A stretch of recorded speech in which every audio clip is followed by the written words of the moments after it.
Xanımlar və bəylər, bu gün sizlərlə bərabər Balaxandayıq. Bu gün sizlərlə bərabər 1385-ci ildə yaranmış Bakının ən qədim kəndlərindən biri sayılan Balaxana qəsəbəsinə səyahət edirik. Bu videoda Balaxanının dar küçələrini, tarixi məkanlarını birlikdə gəzəcək, maraqlı faktlarla tanış olacaq, qədim memarlığı yaxından görəcək və bu qəsəbənin niyə bu qədər xüsusi olduğunu birlikdə kəşf edəcəyik. Əgər siz də tarixə, səyahətə və yeni yerlər kəşf etməyə maraq göstərirsinizsə, onda gəlin vaxt itirmədən Balaxanı ilə tanış olmağa başlayaq. Biz Balaxanıya Koroğlu metro stansiyasından taksi ilə getdik. Taksi hardasa 15 dəqiqəyə çatdı və 5 manat tutdu. Siz avtobusla da gedə bilərsiniz Koroğludan. Səhv xatırlamıramsa 216 nömrəli avtobusdur. Balaxanıda ilk duracağımız Mirzə Ələkbər Sabirin heykəlinin olduğu parkdır. Bu parkdan Balaxana küçələrinə qədəm qoyduğumuzda ilk qarşımıza çıxan Şah Səfi Karvansarayıdır. Bu karvansaray Səfəvilər dövründə inşa olunmuşdur. Bu karvansarayın divarlarına yaxından baxdığınızda güllə izləri görəcəksiniz. Bu güllə izləri 1918-ci il mart soyqırımının canlı şahidləridir. Karvansarayın qapısı bağlı olduğu üçün biz oraya daxil ola bilmədik. Buradan isə Balaxanının dar və rəngli küçələrinə doğru getməyə başlayırıq. Bu küçələrə addım atar-atmaz bizi rəngli güllər qarşılayır. Siz bu video ilə Balaxanının bu cür gözəl və ensiz küçələrində gəzərkən, mən isə bir tərəfdən Balaxana haqqında məlumat verməyə davam edim. Videonun başında dediyim kimi, Balaxanı qəsəbəsi 1385-ci ildə yaranmışdır. 1989-cu ildən başlayaraq qəsəbənin qərb hissəsində Yeni Balaxanı adlanan yaşayış massivi formalaşmağa başlamışdır. Yeni Balaxanı massivi qədim Balaxanıdan fərqli olaraq eni 10-15 metr olan paralel küçələr şəklində salınmışdır. Kəndin adının mənası Qılman İlkinin Bakı və Bakılılar kitabında qeyd olunub. Bala yuxarı hündür, xana ev deməkdir. 19-cu əsrin 70-ci illərindən başlayaraq Balaxanı Bakının əsas neft çıxarma mərkəzlərindən birinə çevrilməyə başlamışdır. 1869-cu ildə Balaxanıda ilk dəfə olaraq mexaniki vurma üsullu quyu qazılır. Quyudan neft çox sürətlə çıxmış və 3 gün ərzində həmin quyu ətrafı neft gölünə döndərmişdir. 1873-1878-ci illərdə Balaxanıda 47 belə güclü neft quyusu qazılıb. Bu dövrdə xarici şirkətlər Balaxanıda çoxlu torpaqlar əldə ediblər. Nobel qardaşları, Rothschild, Rockefeller kimi milyonçular, Rus kapitalistləri mədənlər salıblar. Robert Noel 1873-cü ildə Bakıya gələrək Balaxanıda neft istehsalı ilə məşğul olmağa başlamışdır. Artıq 20-ci əsrin əvvəllərində Balaxanıda onlarca yerli və xarici neft şirkətləri və onların mədənləri, karxanaları fəaliyyət göstərirdi. Tədqiqatçılar qeyd edirlər ki, Balaxanıda lap qədim zamanlardan mədrəsələr fəaliyyət göstərirmiş. Ədəbiyyat tarixindən məlumdur ki, Mirzə Ələkbər Sabir 1910-cu ildə Balaxanı məktəblərində çalışmışdır. Bir çox məşhur şeirlərini də o məhz Balaxanıda yazmışdır. Azərbaycanda ilk dəfə olaraq kino 2 avqust 1898-ci ildə Bibi Heybətdə neft fontanı yanğını və 4 avqust 1898-ci ildə Balaxanıda neft fontanı adlı filmlər çəkilmişdir. İlk dəfə bu məlumat 1898-ci ilin avqust ayında Bakıda çap olunan Kaspia qəzetində çap olunmuşdur. Balaxanıya səyahət etdiyinizdə oranın tarixi məkanlarını görmədən qayıda bilməzsiniz. Onlardan biri də Şah Səfi Karvansarayıdır. Balaxanı tarixən qədim İpək yolunun üstündə yerləşdiyi üçün iqtisadi baxımdan böyük əhəmiyyət kəsb edib. İpək yolunun üstündə tikilən Şah Səfi Karvansarayı kəndin mərkəzində yerləşir. Yerli əhəng daşı materiallarından tikilmiş bina çatma tavanlı dördbucaq şəklindədir. Balaxanının hər döngəsi, hər küçəsi küçə incəsənəti adlandırdığımız ingiliscəsi street art dediyimiz incəsənətlə doludur.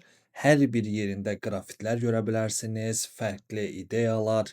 Burada ümumiyyətlə hər bir detal ayrıca düşünülüb. Bu da Balaxanını fotogenik hala gətirir. Siz bu küçələrdə gəzərkən həm zövq ala bilərsiniz, həm də istədiyiniz kimi şəkil və videolar çəkə bilərsiniz. Bu küçə ilə biraz irəlilədikdən sonra Balaxanı qəbirstanlığına gedib çatırıq. Qəbirstanlığın önündə belə bir heykəl var. Heykəlmi, nədir bilmirəm.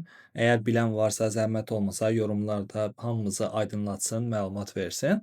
Bu qəbirstanlıq meydandadır demək olar. Onun yanında üzbəüzündə Art kafe var, qum hamamı var. Meydanı biraz gəzdikdən sonra isə Art kafenin yanında olan qum hamamına doğru gedirik. Öncə biz qum hamamını gəzmək istəyirik. Ondan sonra Art kafedə oturub biraz dincələcəyik. Elə isə qum hamamı ilə bağlı sizə ətraflı məlumat verək. Balaxanıda 18 hamam olub. Bu hamamlardan biri də qum hamamıdır. Hamam 3 hissədən və 16 otaqdan ibarət olub. Dostlar, biz içəri keçə bilmədik, qapılar bağlı idi. Ona görə çöldən və yuxarıdan çəkilişini sizlərə göstərirəm. Bu küçələri gəzərkən, tarixi abidələrə baxarkən insan bir anlıq keçmişə qayıdır.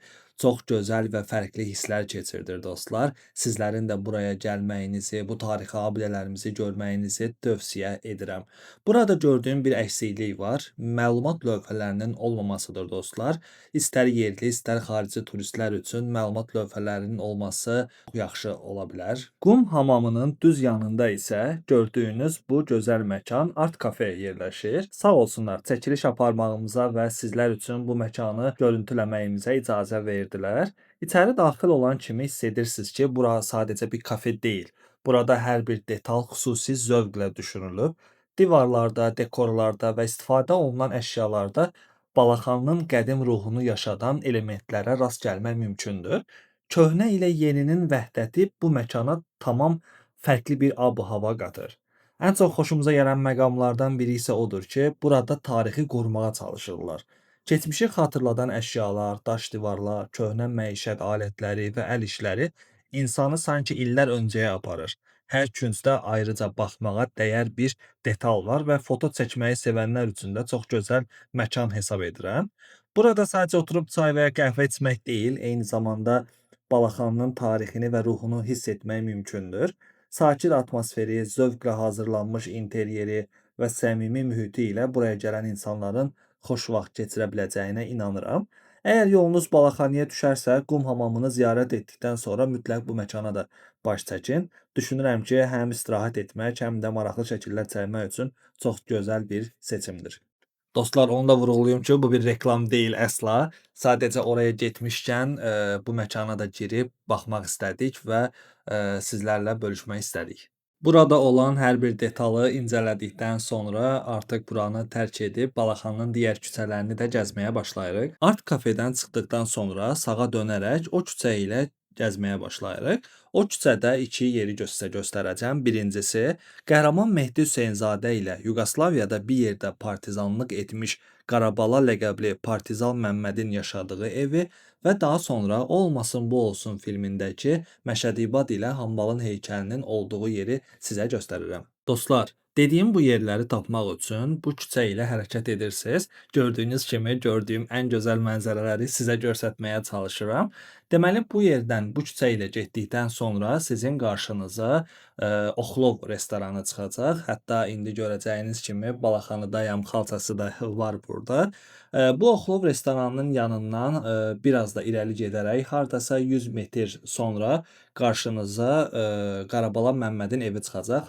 Hal-hazırda da bu evi görürsünüz. Bu evdən təxmini 100 metr sonra qarşınıza O olmasın bu olsun filmindəki Məşədi İbad və Hambalın heykəli çıxacaqdır. Buraya gəldiyinizdə o filmi təbii ki, əminəm ki, dəfələrlə baxmısınız. O səhnə sizin gözünüzdə canlanacaq. Lakin dostlar, bir məlumata vurğulayım ki, bu kinodakı, filmdəki həmin ev deyil. Bu heykəlin burada olmasının əsas səbəbi bu filmdə Hambal rolunu ifa edən Əhməd Rumlunun yoldaşının burada yaşamasıdır. Sevgili səyahət belə biz videonun sonuna gəldik. Ümid eləyirəm ki, bu videonu bəyəndiniz. Sizə mümkün qədər Balaxanının ensiz küçələrini, gözəl qrafitlərini, tarixi abidələrini, məkanlarını göstərməyə çalışdıq. Sizinlə bərabər buranı kəşf elədik. Videonu bəyəndinizsə, sizlərdən xahişim videonu bəyənib kanala abunə olmağınızdır. Belə ancaq bu cür bizə dəstək ola bilərsiniz ki, bundan sonrakı videolarımız sizə anında gəlib çatsın. Dəstəyiniz üçün təşəkkür eləyirəm. Videonu sonuna qədər izlədiyiniz üçün təşəkkür eləyirəm.